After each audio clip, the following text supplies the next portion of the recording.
공회원들이 그 스데반을 거짓 증인들을 세워서 두 가지 제목으로 그를 고발을 했잖아요. 율법과 그리고 성전을 모독한다라고 이렇게 했습니다. 유대인들에게 가장 중요한 것은 율법과 성전이죠. 그런데 오늘 스데반의 이 설교는 율법과 성전에 집중하는 것이 아니라 하나님에게 집중하고 있어요. 그래서 너희가 실제로 떠난 하나님께서는 예수님께서 이 땅에 오셔서 공생의 기간 동안에 그 종교 지도자들을 향해서 뭐라고 말하냐면 너희들 속에 하나님을 사랑함이 없도다라고 말씀하셨어요.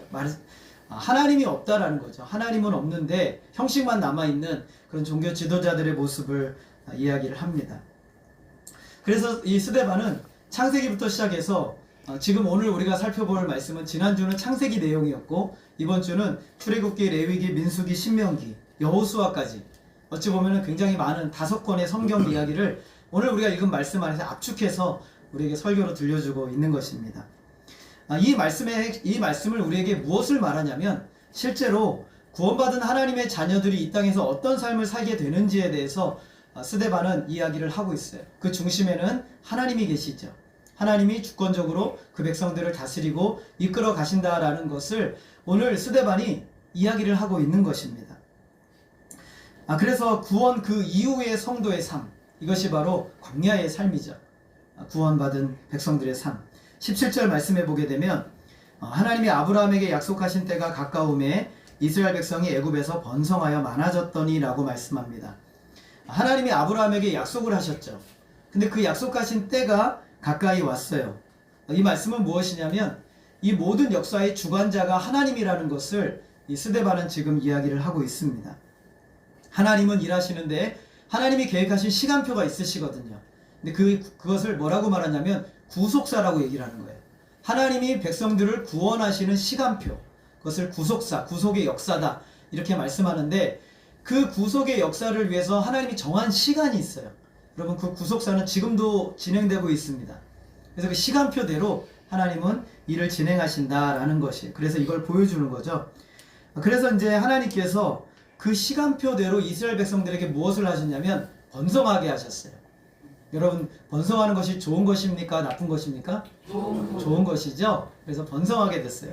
자, 그런데 번성과 함께 따라오는 게 있었는데 뭐냐면 그게 바로 고난이에요. 종살이와 괴로움, 그것이 번성과 함께 따라와요. 근데 이것이 바로 하나님의 약속이에요. 여러분 6절 말씀, 우리가 지난 시간에 봤던 6절 말씀 같이 한번 읽겠습니다. 시작. 하나님이 또 이같이 말씀하시되 다른 땅에서 나그네가 되리니 그 땅 사람들이 종으로 삼아 400년 동안을 괴롭게 하리라 하시고, 하나님이 이미 이렇게 예언하시고 그 약속하신 그 계획대로 하나님이 이스라엘 백성들을 번성하게 하셨고 그리고 괴롭게 하셨어요. 이것이 번성과 함께 따라오는 괴로움이죠. 하나님의 약속 가운데 있는 거예요. 좋아지는 게 꼭 좋은 건 아니죠. 그죠? 우리가 인생에 있어서 평안한 삶이 좋은 건 아니에요. 때로는 그걸 통해서 하나님 우리에게 중요한 메시지를 주세요. 어찌 보면은 굉장히 어려움이 또 임박해 있는 상황일 수도 있는 거예요. 그래서 하나님의 약속이죠. 바로왕이 이제는 그게 달했어요. 교활해져서 이스라엘 백성들 남자아이들 다 죽이라고 이렇게 명령하면서 이스라엘이라는 종족 자체를 말살시키고자 하는 거예요. 왜냐하면 너무 많아지니까. 아니 이렇게 여러분 종들이 많아지면 주인이 두려움이 생기는 거예요. 이제는 애굽에 이스라엘 백성들이 너무 많아져서 이스라엘 백성들이 나올 때 장정만 60만 명이 넘었거든요. 그러면 어린아이, 여자, 노인 합치면 얼마나 될까요? 예, 최소 200에서 300만 명까지 된다고 얘기해요. 신학자들은 300만 명 넘었을 것이다. 그러면 애굽이라는 나라 안에서 이 조그마한 나라가 지금 300만 명이, 나라도 아니죠, 부족이 300만 명이 될 정도면 얼마나 위협감을 느꼈겠어요. 그래서 남자아이들 다 죽여라, 바로가 이렇게 얘기를 한단 말이죠.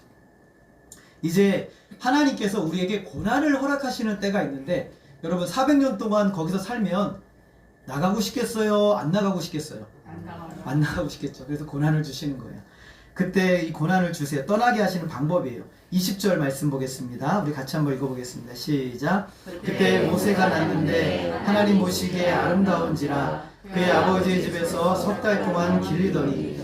여러분 하나님이 일하시는 방법은 굉장히 독특한 게 뭐냐면 하나님 능력이 있으시잖아요. 그냥 한 번에 다 끝내버리시면 되는데 사람을 부르세요. 사람을 부르셔서 그 기간, 훈련의 기간도 다 당하시고 다 준비하셔서 그 사람을 통해 일하세요. 하나님은 전사도 필요가 없어요. 하나님은 사람을 통해 일하세요. 여러분을 통해서 하나님 일하시는 거예요. 믿으십니까? 네, 하나님 사람을 통해 일하세요. 자, 그런데 그때는 언제예요? 번성했고 종살이와 고통으로 있을 때, 그때 누가 태어났어요? 모세가 태어났어요. 이 때라는 단어를 헬라어로 카이로스라고 쓰는데, 이 카이로스는 어떤 거냐면 결정적인 시간이에요. 그러니까 예를 들어서 우리가 무슨 일을 계획했어요. 무슨 일을 준비해서 너는 이거 준비해, 너는 요거 준비해, 요거 준비해 해가지고 준비를 다 해오다가 어느 순간 딱 되는 시점, 다 맞았어. 이 사람도 이 사람도 이 사람도 다 맞았어요. 그 시점을 뭐라고 말하냐면 헬라어에서 카이로스라고 하는 거예요. 카이로스. 또 때라는 단어가 크로노스라는 단어 쓰는데, 이거는 그냥 시간적인 흐름을 크로노스라고 얘기하고, 헬라어에서 카이로스는 그 시점. 여러분 또 우리 영어도 잘 못하고 중국어도 잘 못하는데 언제 헬라어를 공부할 시간이 있겠어요? 그렇지만 우리는 또 하나님의 말씀을 배워야 되니까 카이로스 여러분 기억하시면 좋을 것 같아요. 그때가 된 거예요. 이건 누구의 때예요? 하나님의 때죠. 하나님의 때. 하나님이 결정적인 때에 모세가 태어나게 하셨어요. 아무도 몰라요. 왜 태어났는지. 이 아이가, 남자아이가 너무 아름다웠대요. 근데 결정적인 때에 모세가 태어났다고 말씀하시는 것은 약속하신 때가 가까이 왔다라는 것을 얘기하는 것이죠. 근데 아이가 태어났는데 아이가 언제까지 기다려야 돼요? 자랄 때까지 기다려야죠. 그러니까 때가 가까이 온 거예요, 지금. 모세가 어떤 존재인지를 하나님은 알려주고자 하세요. 약속이 실현되고 있을 뿐만 아니라 모세가 어떤 존재인지를 스데반이 이 설교를 통해서 우리에게 말씀하시는데, 모세는 어떤 존재냐면 아브라함에게 약속하신 그 구원, 이스라엘 백성들을 구원을 인도할 구원자로서 모세가 존재하는 거예요. 뿐만 아니라 이 모세는 누구랑 많이 닮았냐면 예수님이랑 너무 많이 닮았어요. 그래서 앞으로 장차 우리를 구원하실 예수님을 보여주는 그림자, 모형이라고 얘기를 하는 거예요. 여러분 갈라디아서 4장 4절을 한번 읽겠습니다. 우리 같이 한번 읽겠습니다. 시작. 때가 참에 하나님이 그 아들을 보내사 여자에게서 나게 하시고 율법 아래 나게 하시는 것은, 여러분 너무 비슷하지 않아요? 때가 참에 하나님이 그 아들을 보내셨대요. 여자에게서 나게 하시고 율법 아래 나게 하셨다는 것은 애굽의 고통 가운데 나게 하셨다는 것을 이야기하는 거예요. 지배 아래. 그래서 왜 나게 하셨느냐? 5절 같이 읽겠습니다. 시작. 율법 아래 있는 자들을 속량하시고 우리로 아들의 명분을 얻게 하려 하심이라. 율법 아래 있는 자들을 속량하시고 구원하시고, 그리고 아들의 명분, 하나님의 자녀가 되게 하시기 위해서, 하나님의 소유가 되게 하시기 위해서, 하나님의 백성이 되게 하시기 위해서 예수님이 태어나신 거예요. 마찬가지로 모세가 태어난 목적은 이스라엘 백성들이 하나님의 것으로 속량받아서 하나님의 소유가 되게 하시기 위함이다 라는 것을 오늘 말씀이 우리에게 보여주는 것이죠. 그래서 이스라엘 백성들은 무세가 자라서 나중에 이스라엘 백성들을 애굽에서 건져낸단 말이에요. 건져내서 그 이스라엘 백성들이 광야로 나가는데, 그 이스라엘 백성들 무리를 한 단어로 뭐라고 표현하냐면, 여러분 38절 한번 볼게요. 38절에 보게 되면 뭐라고 말합니까? 따라하겠습니다. 광야교회. 뭐라고요? 예, 광야교회. 이스라엘 백성들을 애굽에서 나오게 하셔서 광야를 살아가게 하는데 그들을 뭐라고 말한다고요? 광야교회라고 얘기해요. 교회. 여러분 우리가 교회죠? 예. 구약에도 이스라엘 백성들, 그 광야 생활하는 이스라엘 백성들을 교회라고 부르는 거예요. 우리가 좀 다르죠? 여기는 혈통이 하나고, 그리고 이스라엘 민족이고, 그리고 할례로 말미암아 하나님의 백성이 되는 그런 백성들이 광야 교회예요. 그럼 우리는 어떻습니까? 성령으로 나죠. 성령으로 태어나서 성령의 인도함을 받는 그런 존재들이 우리예요. 우리는 한 민족이 아니죠. 여러 민족, 저 아프리카, 가나, 뭐 중국, 일본, 모든 그 온 열방의 기독교인들이 모여서 우리는 교회가 되는 거예요. 교회가 좀 다르긴 하지만, 그러나 교회는 교회예요. 그래서 이 교회를 헬라어로 뭐라고 말하냐면 에클레시아. 혹시 들어보셨어요? 예, 못 들어봤어도 상관없습니다. 지금 오늘 잊어버리시면 돼요. 에클레시아의 뜻은 어디서부터 불러내다라는 뜻이에요. 하나님이 이스라엘 백성들을 어디에서 불러내셨어요? 애굽에서 불러내셨죠? 불러내셨을 때 왜 불러내셨을까요? 예, 목적이 있어요. 소유를 만들고 하나님의 백성으로 살아나가게 하기 위해서 불러내신 거예요. 그래서 이스라엘 백성들을 에클레시아라고 부르는 거예요. 우리도 에클레시아예요. 세상에서 불러내어서 하나님의 소유된 목적으로 삶을 살아가도록 영혼을 생명을 살도록 하기 위해서 우리를 불러낸 에클레시아란 말이에요. 자, 오늘 중요한 두 가지 단어 배웠어요. 첫 번째는 뭐예요? 카이로스. 그거는 하나님의 결정적인 때. 그 다음에 에클레시아. 어디서부터 불러내다. 그게 바로 우리라는 거예요. 잊어버려도 상관없습니다. 그래서 이제 구약 교회인데 이 구약 교회에 두 가지 중요한 요소가 있어요. 그게 뭐냐면 인도자와 회중이죠. 그렇죠. 여러분 우리 교회도 인도자와 회중이 있죠. 우리 전사님이랑 저가 여러분들을 인도하죠. 그리고 여러분들 회중이에요. 그죠? 백성들 따라간단 말이에요. 그래서 스데반이 두 개를 나눠서 설명을 하는데 17절부터 38절까지는 인도자가 누구였는지 모세에 대한 설명이 나오고 그 다음에 39절부터 43절까지는 회중, 이스라엘 백성들이 어떻게 살았느냐를 설명해 주는 내용들이에요. 자, 그런데 이 두 가지를 굉장히 재밌게 표현하는데 뭐라고 표현하냐면 가장 온유한 지도자 모세와 가장 완악한 회중 이스라엘이라고 표현하고 있어요. 여러분 모세는 어떤 사람이에요? 온유한 사람이고 이스라엘 백성들은 어떻다고요? 완악하다고 이렇게 표현하는 거예요. 완악하다고. 여러분 민수기 12장 3절 우리 같이 한번 읽어보겠습니다. 시작. 이 사람 모세는 온유함이 지면의 모든 사람보다 더하더라. 여러분 모세가 온유함이 지면의 모든 사람보다 더하다는 것은 지구상이 최고로 온유하다는 거예요. 무슨 말인지 아시겠죠? 모세보다 온유한 사람 없다라는 거예요. 굉장히 하나님께서 그리고 물론 이제 하나님 훈련시키지만 굉장히 훌륭한 사람을 지도자로 세웠어요. 그런 반면에 이스라엘 백성들은 어떠냐? 시편 95편 8절 한번 볼게요. 우리 같이 한번 읽어보겠습니다. 시작. 너는 무리바에서와 같이 너희 마음을 완악하게 하지 말지어다.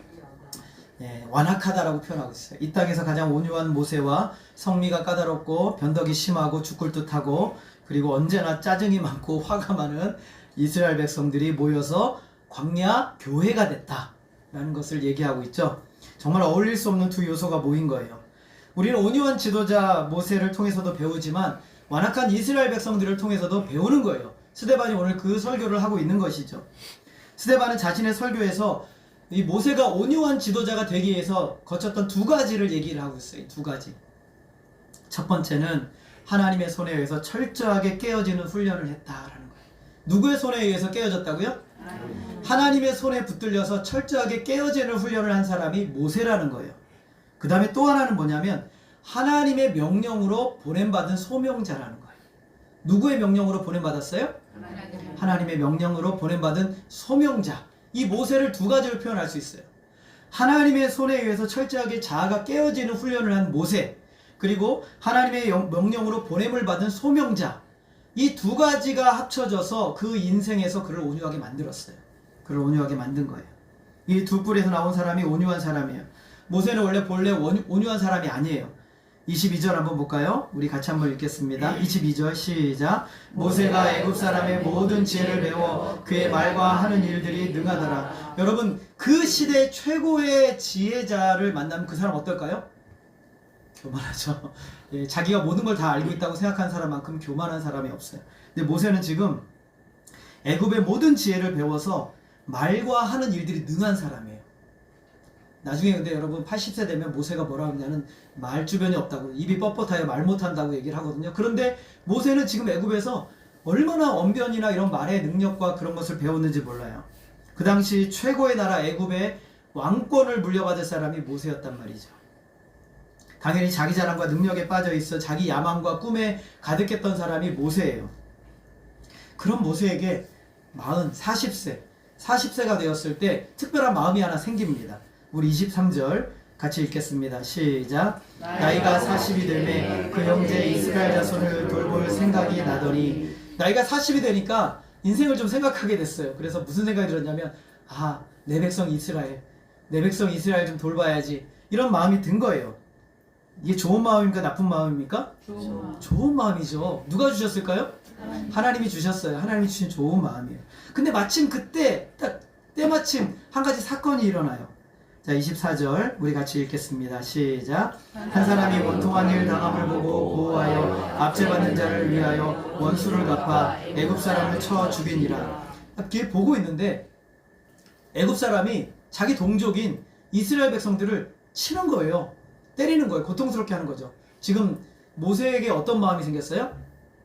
자기 백성을 돌본다는 것은 보호하고자 하는 마음, 지켜주고자 하는 마음이 생겼단 말이죠. 왕이 될 사람이니까.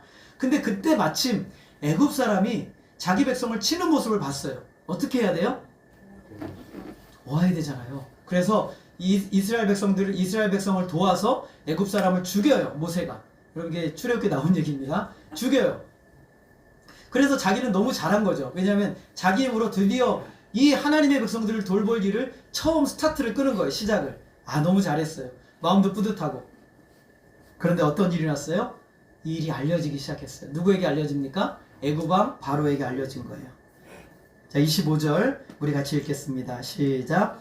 그는 그의 형제들이 하나님께서 자기의 손을 통하여 구원해 주시는 것을 깨달으리라고 생각하였으나 그들이 깨닫지 못하였더라. 다음날 또 비슷한 일이 일어나가지고 도우려고 했더니 이스라엘 백성들이 하는 말이 네가 우리도 죽이려고 하느냐. 이스라엘 백성들이 둘이 싸우니까 싸우지 말라고 하니까 네가 이제 우리도 죽이려고 하느냐. 모세는요 자기 힘으로 백성들을 구원하는 것을 백성들도 알아줄 줄 알았어요. 근데 백성들이 이해를 했다는 거예요? 못했다는 거예요? 못했다는 거예요. 모세가 사람을 죽인 것은 하나님께서 자기를 통해 백성들을 구원하실 것이라는 그 의협심에 불타 있었던 거예요. 맞아요. 하나님이 그를 통해서 백성을 구원하실 것이 맞아요. 하나님이 그렇게 하시려고 그를 부르신 거죠. 근데 문제는 시기와 방법이 틀린 거예요. 여러분 그런 경우 있으시죠? 하나님의 뜻이 너무 분명해요. 하나님의 뜻이 너무 분명한데 딱 해보니까 안 되는 거예요. 안 된단 말이죠. 이거 분명히 하나님의 뜻인데 하나님의 뜻이 너무 맞는데 안 되는 거예요. 뭐가 틀렸어요? 시기와 방법이 잘못된 거예요. 하나님이 하실 때가 아직 이르지 않은 거예요. 하나님의 방법이 아닌 거예요. 모세는 하나님과 상관없이 자기 힘으로 사람을 죽였어요. 자기 힘으로 백성을 구원하려고 했어요. 하나님이 아직 보내지도 않으셨는데 하나님의 방법이 뭔지 묻지도 않고 자기 방법대로 하려고 했다는 것이죠. 그것이 하나님 앞에서 좋은 일이라고 하더라도 하나님의 때와 방법이 있고 하나님의 뜻이 있는 거죠. 내가 가진 능력과 내가 가진 열정으로 무언가를 하려고 하게 되면 결국에는 내 자랑과 내 뜻만 남는 거예요. 하나님은 인간의 욕심과 인간의 열정으로 일하시는 분이 아니세요. 하나님은 하나님의 열심으로 일하시는 분이세요. 그래서 하나님이 어떻게 하세요? 모세를 바로 미디안 광야로 던져버리세요. 왕자였다가 하루아침에 미디안의 광야에 떠돌이 나그네 인생이 돼버리는 거죠. 애굽 사람을 죽였다는 것이 탄로가 나고 바로가 모세를 잡아 죽이려고 합니다. 그래서 모세가 어쩔 수 없이 미디안 광야로 도망을 가게 돼요. 왕자의 대단한 지위에서 하루아침에 도망자가 됐어요. 하나님은 놀랍게도 이 미디안 광야에서 모세를 몇 년 동안 양육하실까요? 40년. 그럼 40년이 긴 시간입니까? 짧은 시간입니까? 너무 긴 시간이죠. 40년. 저는 이 말씀 들을 때마다 가슴이 너무 뭉클뭉클해요. 40년을 광야에 던져진 모세를 한번 여러분 생각해 보세요. 하나님이 그를 광야로 던지셨어요. 좀 슬프지만 안타깝지만 모세는 거기에 적응해 살아가요. 자식도 2명이나 낳고 그리고 살아갑니다. 목동으로 살아갑니다. 80세까지 그는 살아가요. 왕궁이 아닌 광야에서 하나님이 그를 가르치세요. 하나님이 자기를 가르치는지도 몰라요. 전혀 깨닫지도 못해요. 그런데 하나님이 그를 다스리세요. 가르치시고 또 배우게 하시고 깨닫게 하시고 광야의 사막을 거닐면서 정말 인생의 허망함 가운데서 절망과 좌절함 가운데서 하나님이 그를 만지시는데 깨닫지도 못하는 거예요. 그럼 모세가 40년을 그렇게 살아간단 말이죠. 80세의 노인, 열정도 사라지고 마음의 충만함도 사라지고 양떼의 목자로서 초라하고 무능한 사람, 도망자, 실패자, 그렇게 아름답게 시작을 했는데 지금 내 모습을 보면 형편없는 거예요. 아무것도 없는 나의 모습인 것이죠. 근데 모세는 그것도 잘 몰라요. 지금 이렇게 자식 둘 낳았으니까 이제 이렇게 살아야죠. 여러분 80이 된 죄송합니다. 80이 되면 여러분 무슨 꿈을 가져요? 예, 건강하게 좀 이렇게 종합 검진 좀 받고 아무 문제 없으면 할렐루야 감사하고 이래 살지 않겠어요? 모세의 인생이 그런 거예요. 그래서 하나님을 위해서 하나님과 그분을 백성을 해서 뭘 해야 되겠다라는 마음이 이미 다 100% 접었어요. 아무것도 없어요. 아무것도 없어요. 그때가 된 거예요. 때가 된 거죠. 40절, 30절 우리 같이 읽겠습니다. 시작. 40년이 참에 천사가 시내산 광야 가시나무 떨기 불꽃 가운데서 그에게 보이거늘. 여러분 따라하겠습니다. 40년이 참에. 여기서 참회라는 단어가 또 우리가 헬라어로 또 하나 배워야 돼요. 플레로. 따라하겠습니다. 플레로. 플레로. 이게 차다, 충만하다. 이거 우리가 제가 물컵 있잖아요. 이게 무슨 뜻이냐면 플레로는 차서 흘러 넘치는 거예요. 딱 흘러 넘치는 자리를 플레로라고 해요. 우리가 성령 충만할 때 플레로라는 단어를 써요. 성령으로 흘러 넘친다 라고 말 때 플레로라는 단어를 쓰는 거예요. 자, 때가 흘러 넘치고 충만해졌어요. 왜요? 모세가 죽었으니까. 모세의 의지가 죽었으니까. 그의 열정과 소망이 죽었으니까 이제 하나님이 찾아오세요. 때가 된 거예요. 그래서 이 스데반은 이 차다, 충만하다는 단어를 여러 가지 표현을 쓰고 있어요.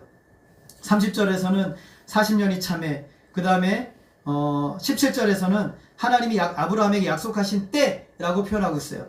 20절에서는 그때라고 표현하고 있고 23절에서는 나이가 40이 되매 라고 표현하고 있어요. 그리고 30절에서 40년이 참에. 왜 이런 시기를 계속 언급하냐면 하나님의 때가 있다는 거죠. 하나님이 다스리신다는 거예요. 시기와 시간과 조절과 모든 역사는 하나님의 주권 안에 있다는 것을 스데반이 얘기를 하는 거예요. 니들이 네 힘으로 사는 게 아니에요. 종교 지도자들 니들의 능력과 니들의 권세로 사는 게 아니라 하나님이 계획하신 뜻과 순리대로 하나님이 역사하신다라는 것을 이야기를 하고 있는 거예요. 한 사람의 인생을 주관하시고 이끌어. 여러분의 인생, 한 사람 한 사람의 인생 이렇게 섬세하게 하나님이 이끌어 가세요. 그뿐만 아니라 한 민족의 역사도 붙들고 주권적으로 역사하세요. 한 민족만이 아니라 온 지구와 온 우주의 역사를 단 1분 1초도 흔들리지 않도록 역사하고 계세요. 여러분, 지구가 이 대기권에서 떨어지지 않는 거 하나님이 붙들고 계시기 때문에 그래요. 하나님의 손안에서 이루어지는 역사죠. 모세도 몰랐고 이스라엘도 몰랐으나 하나님은 그 시간마다 사건마다 계획하시고 뜻하신 역사를 이루고 계셨어요. 하나님의 때는 모세가 40이 되었을 때가 아니에요. 힘이 있고 평안하고 모든 거 할 수 있다고 생각할 때가 아니라는 것이죠. 하나님께서 그를 미디안 광야로 보내려고 하신 때가 열정이 충만할 때였어요. 이제는 훈련 좀 받아야 되겠다. 이제는 훈련 좀 받아야 되겠다 하신 거죠. 그리고 80이 되어서 모세를 그분의 백성들을 구원하시는 통로가 되게 하세요. 이때는 모세가 깨닫고 정한 것이 아니에요. 하나님이 정하신 것입니다. 그때가 참에 하나님께서 주권적으로 그를 부르세요. 우리를 향한 계획도 그렇죠. 우리의 자유로운 결정과 감정과 뜻대로 결정하지만 하나님의 주권과 섭리로 여러분을 섬세하게 이끌어가세요. 여러분의 감정조차도, 여러분의 상황조차도 하나님이 다 주관하시고 이끌어가세요.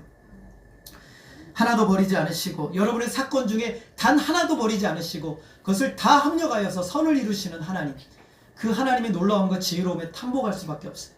여러분이란 인생, 여러분 자신이란 인생 얼마나 신비롭고 놀라운지, 여러분 한 사람에게 달린 것이 아니라 성부, 성자, 성령 삼위 하나님이 온 우주의 역사와 이 지구의 역사와 상황과 환경과 조건을 다 조성하셔서 여러분 한 사람을 지금 여기에 있게 하시는 거예요. 너무너무 놀라운 역사가 일어나는 것이죠. 그때가 바로 카이로스예요. 그때가 다듬으시고 도구로 사용하시는 거예요. 하나님 미디안 강의 40년을 통해서 모세를 어떤 사람이 되게 하셨어요? 따라하겠습니다. 온유한 사람. 온유한 사람. 모세를 온유한 사람이 되게 하셨어요. 자아가 깨어졌어요. 자기의 뜻과 목표가 사라졌어요. 이제 하나님의 명령대로 쓰임받을 수 있는 거예요. 이제 하나님 말씀하면 들을 수 있는 상황이 된 거예요.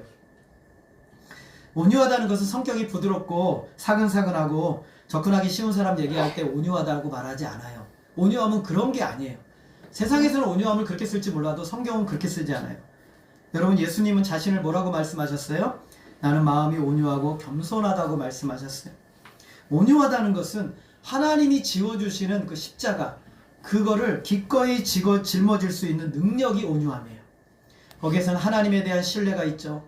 하나님의 말씀에 대한 순종이 있죠. 하나님의 뜻에 대한 복종이 일어날 수 있어요. 하나님의 뜻이 이러하기 때문에 내가 화가 나고 짜증이 나는 것도 참을 수 있는 능력이 온유함이에요. 하나님을 의지하고.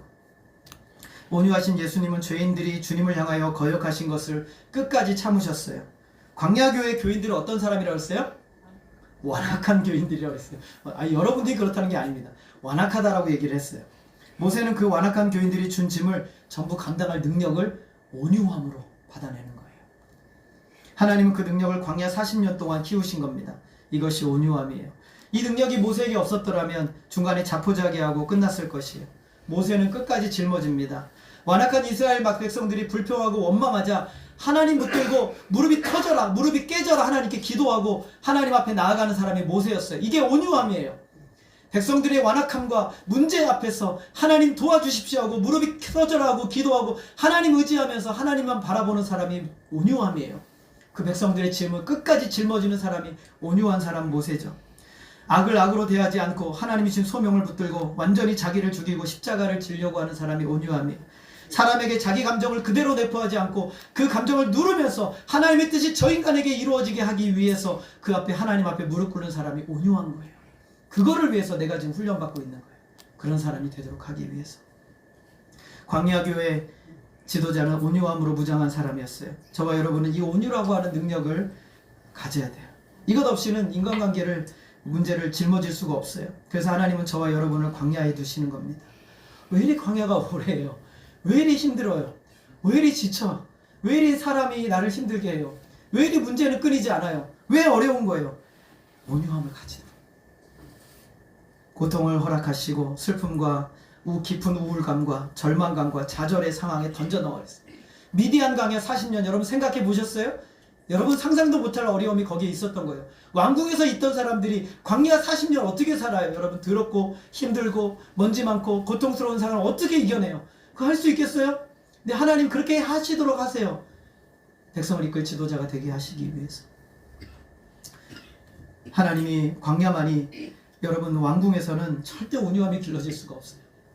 광야에서만 하나님이 훈련하실 수 있고, 광야는 최적의 장소예요. 그래서 광야로 보내시는 거예요. 광야만이 진정한 온유함이 길러지는 자리예요. 그러니 여러분 불평하지 마시기 바랍니다. 그러니 원망하지 마시기 바랍니다. 하나님은 지금의 여러분의 모습으로 만족하시는 분이 아니세요. 아름다운 모습으로 다듬어 가고 계세요. 모세는 광야에서 하나님의 손에 철저히 다듬어졌어요. 깨어졌어요. 진짜 소명을 받았습니다. 오늘 저와 여러분 하나님이 주신 소명의 자리에 이르게 하기 위해서 여러분을 깨트리시는 하나님이세요. 기꺼이. 하나님이 아무 자격 없는 우리를 그렇게 집요하고 섬세하게 다루시는 것에 감사하시기를 바랍니다. 저는 너무너무 감사해요. 오늘도 하나님이 나 같은 자를 뭐 대단할 게 있다고 섬세하게 시간 매분 매초 아끼지 않으시고 그 열정을 가지시고 일하시는지 너무너무 감사하죠. 우리에게 주어진 모든 상황에 대해서 인내하며 주의 말씀에 전인격적으로 순종하며 나아가는 삶. 주님이 주시는 훈련으로 장소를, 상황을 기꺼이 받아들일 수 있는 그 내면의 강인함까지 이끌어 나가시기 위해서 하나님은 저와 여러분을 이끌어 가시고, 아브라함으로 자기의 아들 이삭을 온전히 하나님께 드려 바칠 수 있는 자리까지 이끄시기 위해서 20년, 30년이 넘는 기간을 훈련하신 하나님, 그 하나님의 열심이 바로 오늘 우리를 이끌고 계신 거예요. 광야의 회중은 어땠어요? 그들은 완악한 사람들이었어요. 완악함은 일부러 마음을 닫아버리는 거예요. 그래서 안 된다는 거 알지만 악한 마음으로 계속 그렇게 하는 겁니다. 이스라엘 백성들은 완악했어요. 히브리서에 보니까 불신앙을 품고 완악하게 했어요. 죄의 유혹으로 인해서 마음이 완악해졌다고 말합니다. 사도행전 7장 39절 우리 같이 한번 읽어보겠습니다. 시작. 우리 조상들이 모세에게 복종하지 아니하고자 하여 거절하며 그 마음이 도리어 애굽으로 향하여, 우리 조상들이, 그 조상들이 어떻게 했어요? 복종하지 않았어요. 마음을 거절했어요. 모세에게 복종하지 거절했어요. 도리어 마음이 애굽으로 하겠어요. 이게 완악함이에요. 의도적으로 거절하는 거예요. 아, 난 네 말 듣기 싫어. 당신 말 듣기 싫어. 내 마음대로 할 거예요. 내 마음대로. 여러분, 교회에서 제일 무서운 말이 뭔지 아십니까? 하나님의 말씀은 그렇죠. 근데 그거 아니에요. 내가 경험해보니까 그거 아니에요. 이게 완악한 거예요. 하나님의 말씀이 맞아요. 여러분 믿습니까? 하나님의 말씀이 최종적인 결론이에요. 하나님의 말씀 아니에요. 틀렸네요. 틀렸다는 말은 참아 못하죠. 하나님의 말씀은 그건 그렇더라도 제가 이거 경험했어요. 아니요. 하나님 말씀이 옳아요. 하나님 말씀이 100% 옳아요. 믿으십니까? 아멘. 하나님이 전능하신 하나님이 주신 말씀이기 때문에 100% 옳아요. 이 말씀이 저와 여러분의 인생의 최종적인 결론이에요. 믿으십니까? 아멘. 이거를 거절하는 것이 완악함이에요. 몰라서 복종하지 않은 것이 아니에요. 알아요. 근데 거절해. 이게 완악합니다. 그 결과가 어떻게 됐을까요? 51절 우리 같이 읽겠습니다. 시작. 목이 곧고 마음과 귀에 할례를 받지 못한 사람들아, 너희도 너희 조상과 같이 항상 성령을 거스르고. 가슴 아픈데 완악함의 뿌리가 자자손손 이어지고 있어요. 가슴 아픈데 내가 완악하니 완악함의 뿌리가 자자손손 이어지고 있는 슬픈 모습이 너희들이다라고 지금 스데반이 이야기를 하고 있는 거예요. 하나님을 거역하고 모른 체하고 완악해지자 죄의 문제를 품고 회개하지 않으니 결국에는 그 완악함이 대대손손 흘러넘치게 되었다는 거예요. 참된 회개를 하지 않는 것이 반복되면 무서운 것이죠. 완악한 마음은 불순종이라고 하는 자식을 낳게 돼요. 불순종이라는 자식을 낳게 되면 그들의 삶의 태도가 불순종으로 굳어지게 되는 거예요. 이스라엘 백성들이 그랬어요. 그들의 후손들이 그대로 따라서 1400년이 지난 지금도 그들은 성령을 거슬러서 완악한 행동을 하고 있다라는 거예요. 바른 교훈을 배우지만 고의적으로 마음을 닫고 성령을 거스르는 사람들이 되어 있다. 너희들이 지금 그 일을 하고 있다라고 말하고 있는 거예요. 스데반은 지금의 종교 지도자들을 비롯한 유대인들이 그렇게 하고 있다고 말해요. 그들의 조상들처럼 반복하여 마음을 완악하게 하고 성령의 말씀을, 하나님의 말씀을, 하나님의 역사를 거부하고 듣지 않는다는 거예요. 예수 그리스도의 십자가 사건이 성령의 역사로 말미암아 되어진 것임을 깨닫지 못하고 오순절 성령이 강림하여 사도들을 통해 놀라운 성령의 말씀이 선포됨을 깨닫지 못하고 스데반을 통해 하나님의 말씀이 전포됨을 깨닫지 못하고 그들을 죽이려 하고 목에 가두고 고통스럽게 하는 일, 성령을 거스르는 일이라는 거예요. 알면서도 영광의 주님이 오셨음에도 그분의 놀라운 말씀, 표적, 행하시는 모든 일들을 보면서도 완악한 마음으로 영광의 주님을 거부하고 십자가에 못 박아버렸어요.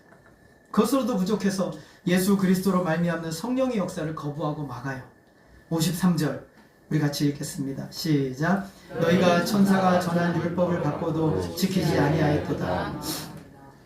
하나님이 주신 말씀을 듣고 지키지 않았어요. 광야 이스라엘 백성들. 여러분 그럼 이제 어떻게 됐어요? 이스라엘 백성들은 어디로 갔어요? 어떻게 됐어요? 약속의 땅에 들어갔어요? 못 들어갔어요? 못 들어갔다고요? 이스라엘 백성들이 약속의 땅에 못 들어갔어요? 들어갔어요. 그 자손들이나 이스라엘 백성들은 전체가 한 사람의 인생인 거예요. 하나님의 징계와 심판이 있었을 뿐이지 그 이스라엘 백성들은 약속의 땅에 들어갔어요? 못 들어갔어요? 들어갔단 말이에요. 구원 그 이후의 삶에 하나님이 우리가 잘못하면 징계도 하고 때리기도 하시고 책망도 하시지만 그러나 결정적으로 이스라엘 백성들은 하나님의 나라 가나안 땅에 약속의 땅에 들어갔어요? 못 들어갔어요? 들어갔어요. 만약에 이스라엘 백성들이 구원 못 받았다고 하면 모세도 구원 못 받은 거예요. 모세 가나안 땅에 들어갔어요? 못 들어갔어요? 못 들어갔단 말이죠. 그러나 모세 하나님의 사람이잖아요. 이스라엘 백성들 징계도 받고 책망도 받았단 말이죠. 45절 우리 같이 읽겠습니다. 시작. 우리 조상들이 그것을 받아 하나님이 그들 앞에서 끌어내신 이방인의 땅을 점령할 때 여호수아와 함께 가지고 들어가서 다윗 때까지 이르렀더라. 광야교회 이스라엘 백성들 어디 들어갔어요? 가나안 땅, 약속의 땅에 들어갔단 말이죠. 어떻게 들어갔어요? 여러분이 하나님이랑 그런 사람들 들어가게 하시겠어요? 안 들어가게 하셨어요. 어떻게 그들이 들어갔어요? 잘 들으세요. 이스라엘 백성들을 애굽에서 구원하신 그 방법 그대로 이스라엘 백성들을 그 방법 그대로 약속의 땅에 들어가게 하신 거예요. 하나님의 은혜로 그들을 부르신 이가 은혜로 그들을 살게 하시고 은혜로 그들을 약속의 땅에 들어가게 하시는 거예요. 스데반이 말하고자 하는 것이 바로 이거예요.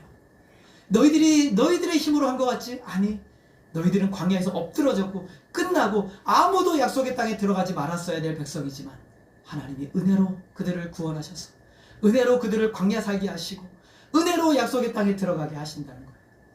만약에 행위와 능력에 의존해서 그들의 구원을 결정하려고 하셨다면 구원하지도 않으셨어요. 애굽에서 건지지도 않으셨을 거란 말이죠. 인간의 본질을 아시는 하나님이세요. 구원하신 목적은 들어가게 하시기 위함이에요. 여러분을 구원하신 목적은 영원한 하나님 나라 주시기 위한 목적이에요.